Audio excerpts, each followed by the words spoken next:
हमारे खास मुलाकात कार्यक्रम में आज हमारे साथ खास मेहमान आयुर्वेदिक चिकित्सा अधिकारी डॉक्टर मुक्ति शर्मा जी। डॉक्टर मुक्ति शर्मा जी जिला चिकित्सालय में आयुर्वेदिक चिकित्सा अधिकारी हैं। इनसे हम इनके जीवन परिचय के बारे में जानेंगे, साथ ही आयुर्वेदिक चिकित्सा पद्धति के बारे में भी इनसे हम विस्तार से बात करेंगे। आइए बात करते हैं हम डॉक्टर मुक्ति शर्मा जी से।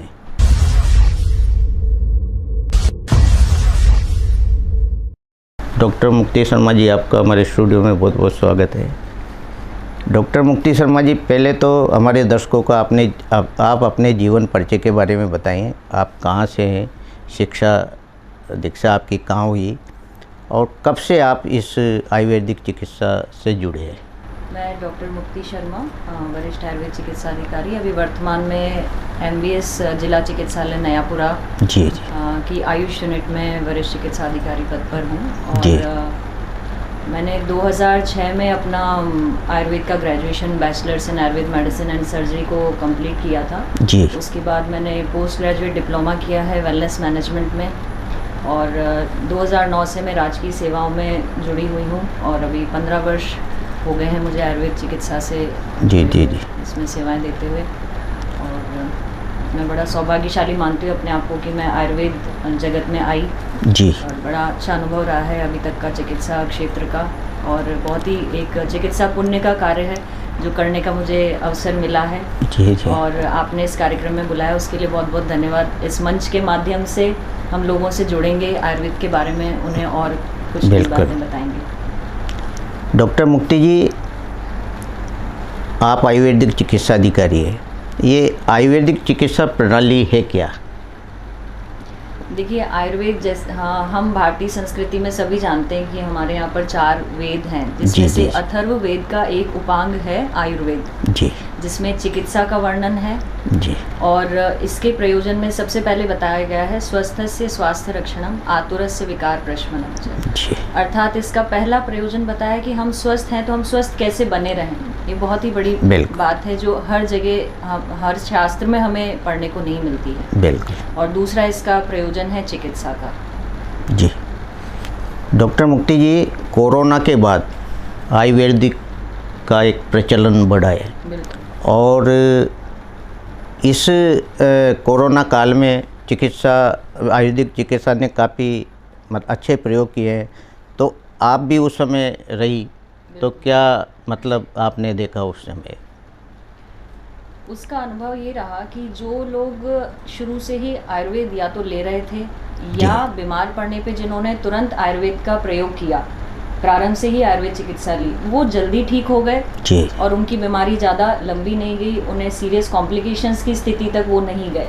और जहाँ हमने देखा कि जो लोग आयुर्वेद से नहीं जुड़े शुरू में, दूसरा उन्होंने मॉडर्न मेडिसिन लिया या दूसरी चिकित्साएं जो भी ली या सेल्फ मेडिकेशन किया, वो भी हानिकारक रहता है।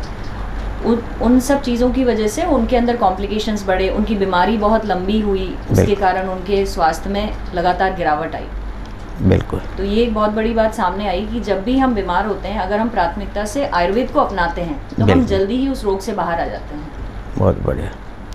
डॉक्टर मुक्ति जी, आप अभी जहाँ पदस्थापित हैं वहाँ किस तरह की जो चिकित्सा है आयुर्वेदिक, किस तरह का इलाज वहाँ होता है आपके यहाँ?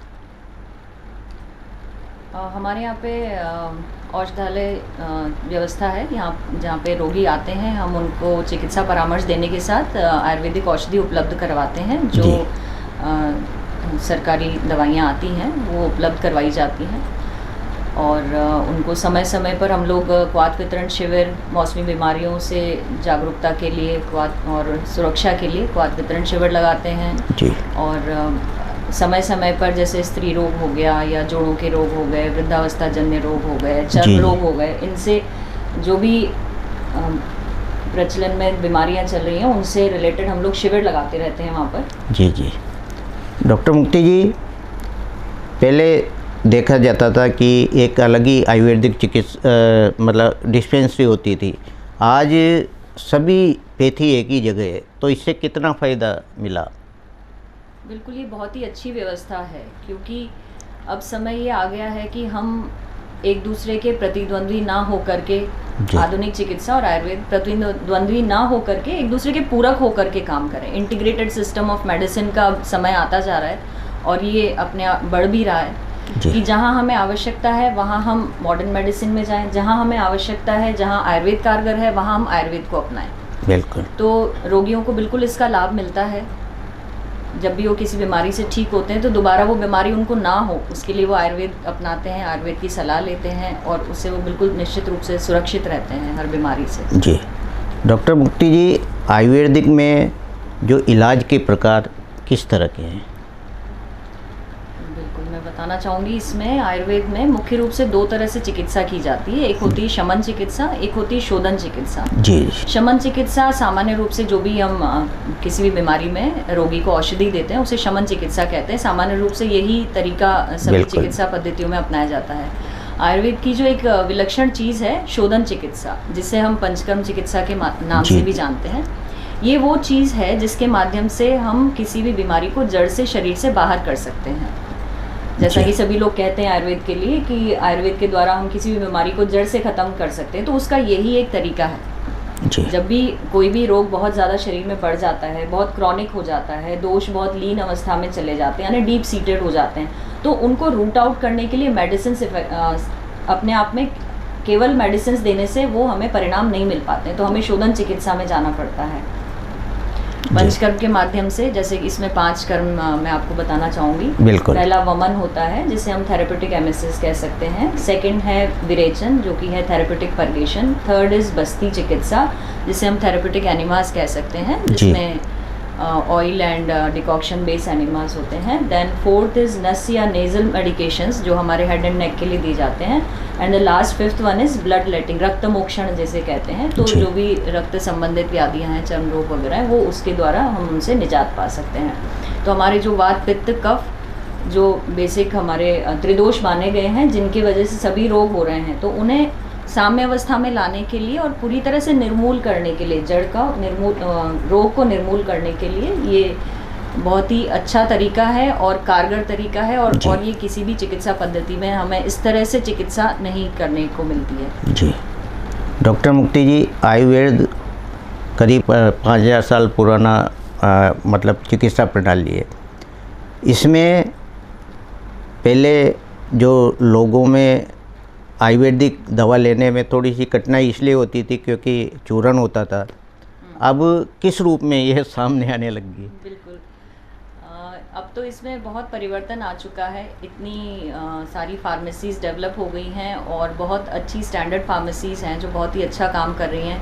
इतनी वाइड रेंज ऑफ प्रोडक्ट्स अभी अवेलेबल हैं। तो हम अगर कहें कि केवल काढ़े और चूरन ही खाना पड़ेगा आयुर्वेद में, तो ये अब वर्तमान में ऐसा कहना सही नहीं है, क्योंकि आज हमारे पास टैबलेट्स में काढ़े जो होते हैं वो घनवटी में उपलब्ध हो जाते हैं, जो बच्चे नहीं ले सकते या जो सुकुमार प्रकृति में है वो नहीं ले सकते, तो उनको टैबलेट्स फॉर्म में अवेलेबल हैं, कैप्सूल्स फॉर्म में अवेलेबल हैं, सिरप्स हैं जो टेस्ट में काफ़ी बेटर हैं, प्लस सॉफ्ट जेल कैप्सूल्स हैं जो हमारे मेडिकेटेड घृतम तैलम आते हैं, उनको सॉफ्ट जेल कैप्सूल में हम लोग बहुत इजीली मेडिसिन एडमिनिस्ट्रेशन अब बहुत इजी हो गया है पहले के मुकाबले। जी जी डॉक्टर मुक्ति जी, जो आयुर्वेदिक दवा लेने में परहेज का भी एक बहुत बड़ा मतलब रोगी को परहेज के लिए भी कहा जाता है, तो इसमें किस तरह का परहेज? ये एक बहुत बड़ा मिथक है। कुछ आयुर्वेद से रिलेटेड कुछ मिथक हैं, मैं उनके बारे में ज़रूर बताना चाहूँगी। उनमें से एक आपने अभी पूछ लिया तो मैं बता ही देती हूँ। ये कुछ भ्रांतियां हैं जो जन सामान्य में आयुर्वेद को लेकर हैं, जिसमें से एक ये बहुत बड़ा मुद्दा है कि आयुर्वेद की दवाई लेंगे तो परहेज करना पड़ेगा, तो इसलिए हम आयुर्वेद की दवाई नहीं लेना चाहते या हम डरते हैं, उससे बचते हैं। जी। लेकिन वास्तविकता ये है कि जो परहेज होता है वो बीमारी के लिए होता है, दवाई के लिए नहीं होता। आप किसी भी चिकित्सा पद्धति में चल जाएं, अगर आपका गला खराब है तो वो आपको ठंडा लेने से मना करेंगे। बिल्कुल। अगर आपके शरीर में कहीं भी सूजन है, जोड़ों का दर्द है, तो आप किसी भी चिकित्सा विधा में चले जाइए, वो आपको मना करेंगे या आप खट्टा नहीं खाइए, नहीं तो आपकी सूजन और दर्द में बढ़ेगा। तो ये रोग के अनुसार परहेज होते हैं, ना कि औषधि के लिए है या आयुर्वेद के लिए ही है। कोई भी रोगी है उसकी अग्नि निश्चित रूप से मंद रहती है, यानी वो उसकी पचाने की क्षमता कम है, तो वो साधारण भोजन करेगा। ये बिल्कुल सामान्य बात है। कोई भी रोगी उसे कहा जाएगा कि आप ज़्यादा तला भुना नहीं खाएंगे, ज़्यादा मसाले नहीं खाएंगे, जो पचने में भारी भोजन है वो नहीं करेंगे, तो एक सामान्य बात है, सभी चिकित्सक इस बात को कहेंगे। क्योंकि आपकी पचाने की क्षमता बीमारी की अवस्था में कम होती, तो आप साधारण भोजन लें। बिल्कुल। और जब हमारे पास रोगी आता है तो वो स्वयं ही अपना ये सारी चीज़ों का ध्यान रख रहा होता है, तो हमें उसे एक्स्ट्रा में और कोई परहेज नहीं बताने होते। सादा भोजन सब आप ले सकते हैं, रोटी सब्जी दाल चावल फल सलाद सब अलाउड होते हैं आयुर्वेदिक ट्रीटमेंट में। तो ये एक बहुत बड़ी भ्रांति है जिसे दूर करने की ज़रूरत है, क्योंकि बच्चे और यंग जनरेशन ये सोचकर नहीं चाहते कि अभी हमें कुछ मना कर देंगे, ये नहीं खाना वो नहीं खाना। तो जो मना कर रहे हैं वो एक्चुअली कारण का निवारण है, क्योंकि कहीं ना कहीं आपने डाइटरी कहीं ना कहीं कुछ गलती आप कर रहे हैं जिसकी वजह से बीमारी आई है। तो उस कारण को तो हटाना ही है, चाहे आप कोई सी भी चिकित्सा विधा अपना लीजिए, आपको उस कारण को तो हटाना ही पड़ेगा। जी जी। डॉक्टर मुक्ति जी, आज वर्तमान में जो देखा जाता है, आज की जो युवा पीढ़ी है वो फास्ट फूड का चलन ज़्यादा हो गया है, उससे पेट की जो आंतरिक बीमारियां भी काफ़ी बढ़ गई है। तो इसमें आप आज के युवाओं को क्या संदेश आयुर्वेदिक के माध्यम से देना चाहेंगे? ये जो दूसरे देशों से जो भोजन की सामग्री आने लगी है अभी और उस तरह की चीज़ें बनने लगी हैं, उनका जो प्रोसेस है वो बहुत लंबा प्रोसेस होता है। मतलब फ्रेशली प्रिपेयर्ड चीज़ नहीं होती है वो। आज आप बर्गर देख लें, पिज़्ज़ा देख लें, तो उनका जो वो ब्रेड वाला पार्ट है वो कई दिनों पहले का बना हुआ होता है, उसकी प्रोसेसिंग बहुत लंबी होती है। तो वो चीज़ हमारे पचाने के लिए भारी पड़ती है, वो हमें स्वास्थ्यप्रद कहीं से भी नहीं है। इसकी अपेक्षा हम देखें तो भारतीय जो भोजन है वो तुरंत पकाया जाता है, और आज सभी इस बात को मान रहे हैं कि हमें जब भी भोजन बनाया जाता है तो शीघ्रातिशीघ्र उसको प्रयोग कर लेना चाहिए, उसे बहुत देर तक रखना नहीं चाहिए। 4 से 6 घंटे के अंदर एक बार का बनाया हुआ खाना कंज्यूम कर लिया जाए तो वो अपने पूरे पोषक तत्वों के साथ आपके शरीर में असर करेगा। लेकिन आप उसका एक समय व्यतीत हो गया तो उसके गुणों में, उसके जो पोषक तत्व हैं उनमें ह्रास होने लगता है और वो पूरा फ़ायदा नहीं दे पाते हैं, पूरा न्यूट्रिशन नहीं दे पाते हैं शरीर को। जी जी। डॉक्टर मुक्ति जी, अभी भीषण गर्मी का दौर है, हीट वेव जारी है, तो मरीजों को किस तरह आप एक आयुर्वेदिक चिकित्सा किस तरह की जानकारी देना चाहेंगी? अभी इतनी भीषण गर्मी में जो बच्चे और बुज़ुर्ग हैं उनको दोपहर के समय एक तो घर से बाहर नहीं निकलना चाहिए, और पर्याप्त तरल का प्रयोग करें। सुबह से लेकर शाम तक में आप कम से कम 8 लीटर पानी तो पिएं, अभी की गर्मी जो है। जी जी। और केवल जल नहीं, क्योंकि बहुत ज़्यादा पसीना आता है तो शरीर में इलेक्ट्रोलाइट्स की कमी होने लगती है। बिल्कुल। तो ज़रूरी है आपकी तरल पदार्थ जैसे नारियल पानी हो गया, छाछ है, और ग्लूकोज हो गया। आप बीच में कैरी का आँच बनाया जाता है आज का हमारे भारतीय इसमें है, तो ये सारी इस तरह की चीज़ें जिसमें नमक और चीनी किसी न किसी रूप में मौजूद है, ग्लूकोज है, ये चीज़ें ज़रूर होनी चाहिए ताकि आपका इलेक्ट्रोलाइट इम्बैलेंस नहीं हो, आपको गर्मी सहन करने की क्षमता बनी रहे। पसीना चाहे कितना भी जाए लेकिन आप दुर्बलता या चक्कर इस तरह की चीज़ आप महसूस नहीं करेंगे। जी। और इसमें एक चीज़ और है जो कई लोग जानते भी हैं, अमृत धारा या कपूर धारा के नाम से रहती है, वो हमारे शरीर में शीतलता प्रदान करती है। तो एक बिल्कुल पॉकेट फ्रेंडली आइटम है। उसकी 2 ड्रॉप आप जब भी घर से निकलें आधे कप पानी में उसको लेके 2 ड्रॉप लेके जाएंगे तो आप लू से बचे रहेंगे। जी।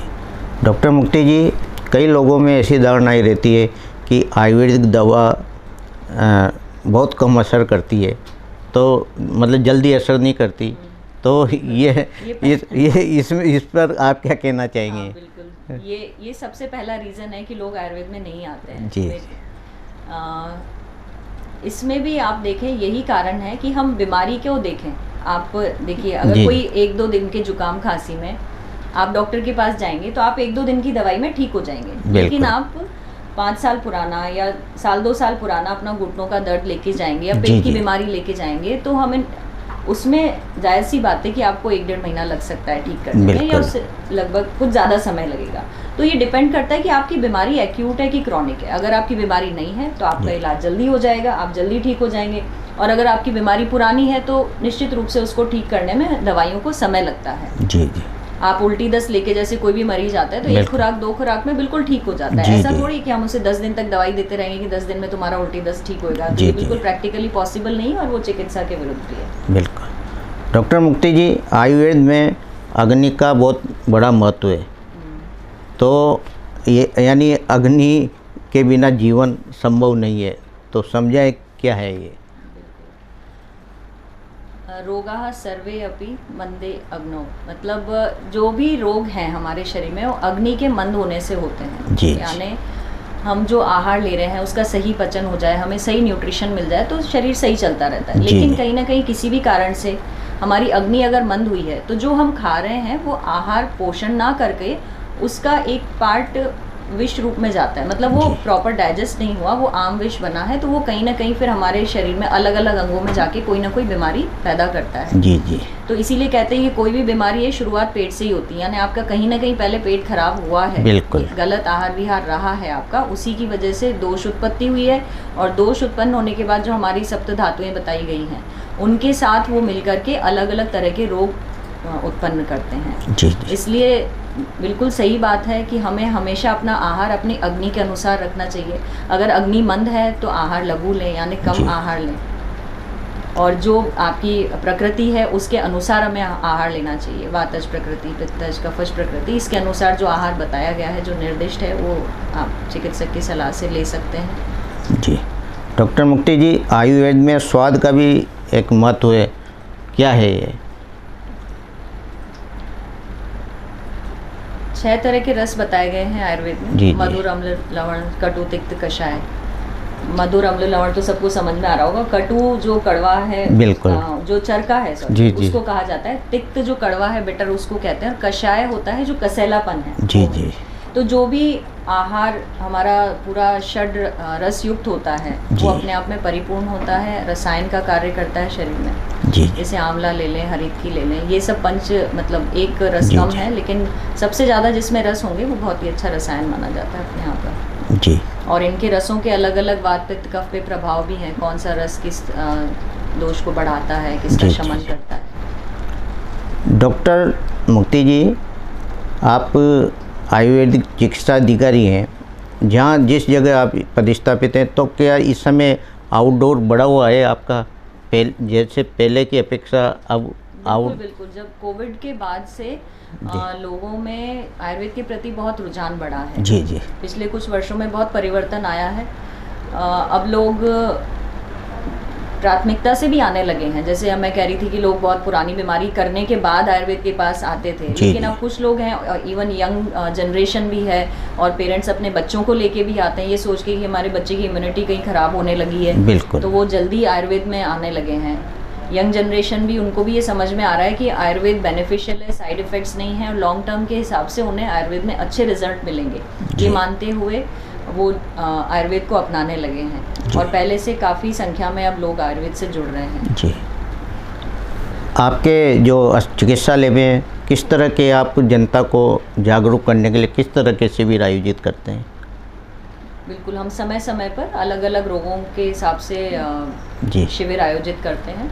जैसे स्त्री रोग चिकित्सा शिविर हम लगा चुके हैं, चर्म रोग चिकित्सा शिविर लगा चुके हैं, और जोड़ों से संबंधित रोग, जिस तरह ये रोगी ज़्यादा आयुर्वेद में जी। आते हैं, क्योंकि ये लॉन्ग टर्म लंबी हो जाती बीमारियां तो आयुर्वेद में निश्चित रूप से आती हैं, तो ये इस तरह से लगाते हैं।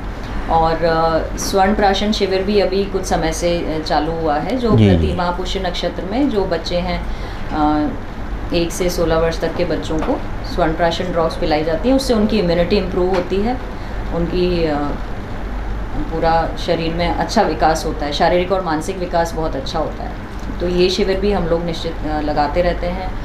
प्लस जब भी मौसमी बीमारियां आती हैं तो क्वाथ वितरण बिल्कुल। शिविर, मौसमी बीमारियों के लिए विशेष शिविर लगाए जाते हैं। जी। डॉक्टर मुक्ति जी, जीवन शैली से जुड़ी आजकल कई बीमारियां लोगों में ग्रसित हो रही है, जैसे डायबिटीज़ है, बीपी है, बिल्कुल। तो इसके लिए किस तरह की आपके विभाग में मतलब जो चिकित्सा में मतलब इलाज है?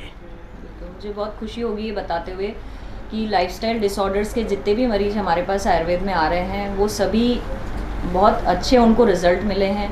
काफ़ी हद तक वो ठीक हुए हैं। जी। जैसे आज हम डायबिटीज़ को ले लें, एक बहुत बड़ी बीमारी हो चुकी है।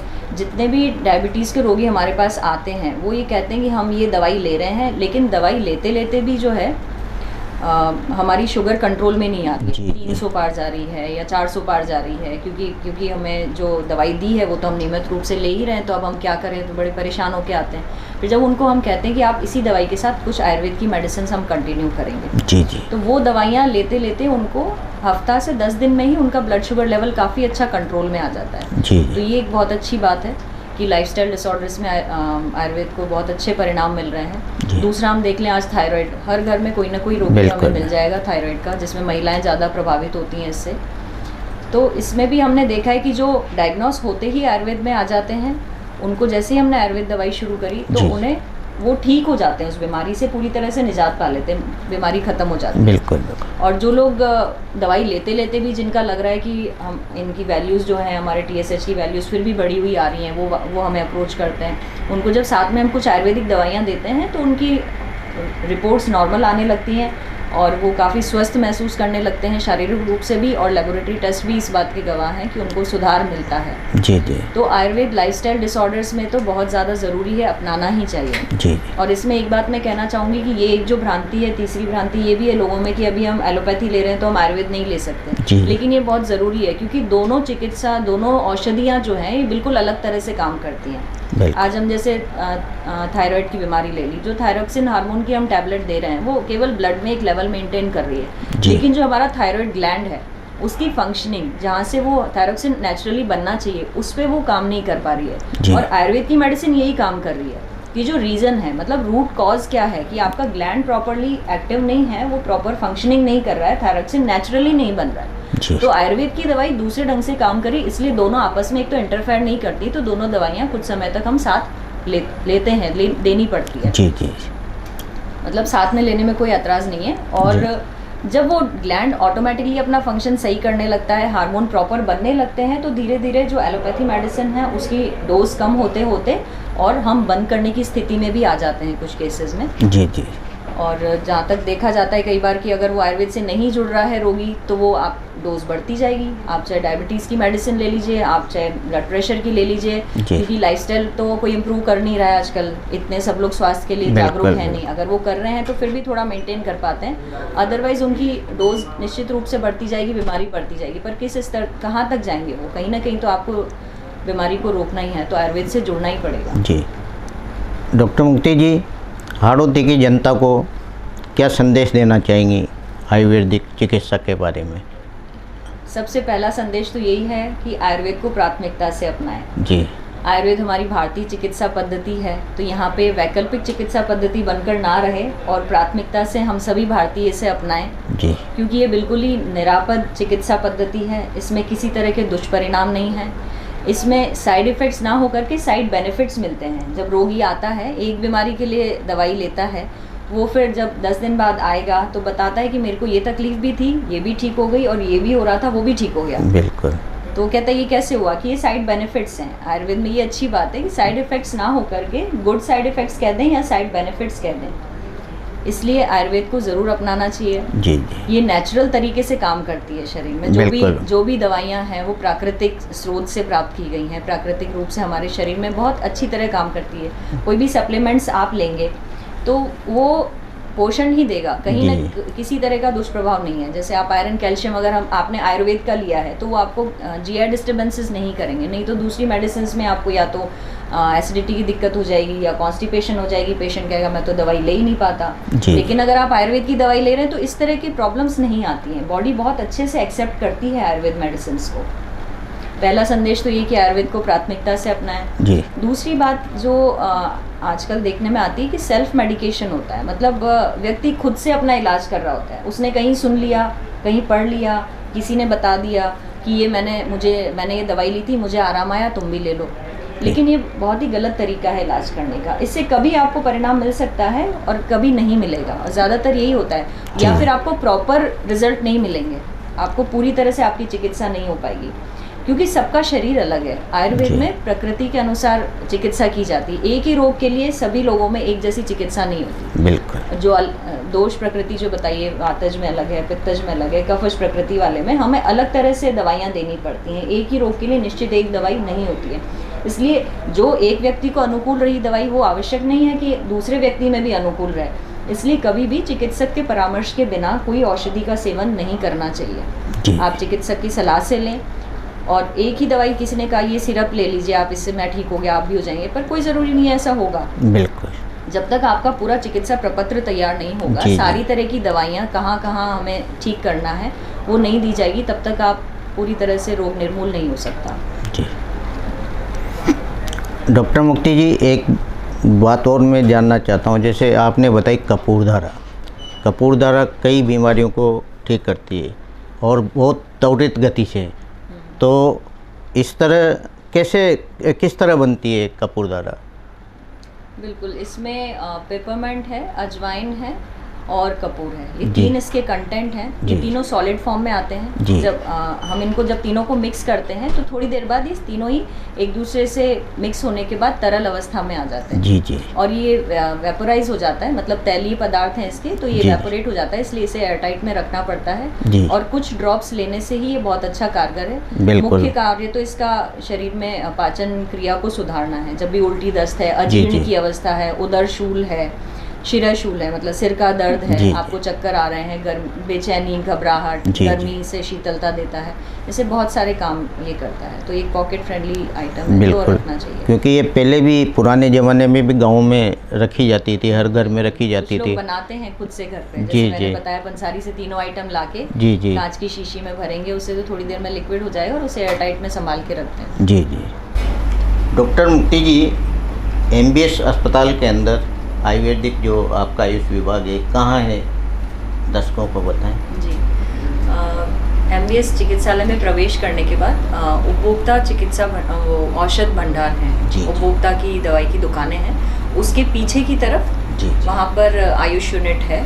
वहाँ पे आयुर्वेद चिकित्सा अधिकारी, होम्योपैथी चिकित्सा अधिकारी और यूनानी चिकित्सा अधिकारी, यानी पूरी कंप्लीट एक आयुष यूनिट वहाँ पर पिछले 15 वर्षों से चल रही है। इस मंच के माध्यम से मैं जनता तक ये संदेश पहुंचाना चाहूँगी कि इन सेवाओं का आप लाभ उठा सकते हैं। कई लोगों को ये जानकारी नहीं है इस बारे में, तो आप निश्चित रूप से आयुष चिकित्सा का लाभ उठाएं। एक ही छत के नीचे सरकार ने ये सुविधा कर रखी है। तो MBS चिकित्सालय में उपभोक्ता मेडिकल्स के पीछे आयुष यूनिट संचालित है। डॉक्टर मुक्ति जी, ये जो आयुर्वेदिक जो वनौषधि लगाई जाती है, ये पर्यावरण के लिए कितना इसका महत्व है? बिल्कुल, पर्यावरण के लिए आयुर्वेद औषधियों का बड़ा ही महत्व है। अभी आज पर्यावरण दिवस भी है, तो हमें ज़्यादा से ज़्यादा औषधीय पौधे लगाने चाहिए। इसका कारण ये है कि जैसे जैसे लोग आयुर्वेद के प्रति रुझान बढ़ रहा है, औषधियों की खपत बढ़ती जा रही है, लेकिन देखने में ये आ रहा है कि औषधियों का उत्पादन उस अनुपात में नहीं हो पा रहा है।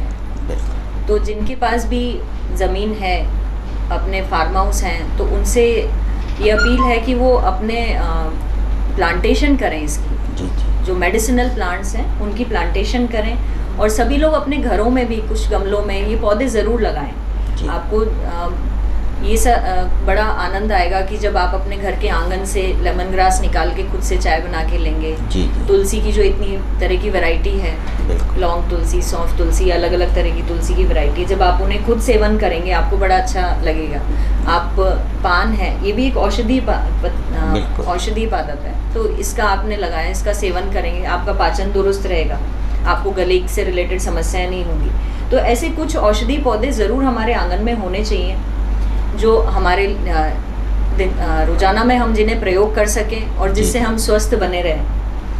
तो इस चीज़ के लिए मैं ज़रूर सभी से कहना चाहूँगी कि ज़रूर हमारे आंगन में कुछ न कुछ औषधि पौधे अवश्य लगाएं, इसकी जानकारी लोगों में फैलाएं, और जिनके पास ज़्यादा ज़मीन है वो लार्ज स्केल पर इसकी खेती करके और आयुर्वेदिक औषधियों की उपलब्धता को बढ़ाएंगे, तो आयुर्वेदिक औषधियों की जो कीमत बढ़ रही है वो भी कम जाएगी। उपलब्धता के अभाव में ही कीमतें बढ़ती हैं औषधि की। ये थी हमारे साथ आयुर्वेदिक चिकित्सा अधिकारी डॉक्टर मुक्ति शर्मा। मुक्ति शर्मा जी ने आयुर्वेदिक से संबंधित कई जानकारियाँ आप तक पहुँचाई और साथ ही जो आज आयुर्वेद के प्रति रुझान लोगों में बढ़ा है, असाध्य बीमारियां इस चिकित्सा पद्धति से ठीक हो रही है और सभी आयुर्वेद को अपनाएं, ऐसा इनका संदेश है। आज ये हमारे स्टूडियो में पधारी। आपका बहुत बहुत धन्यवाद।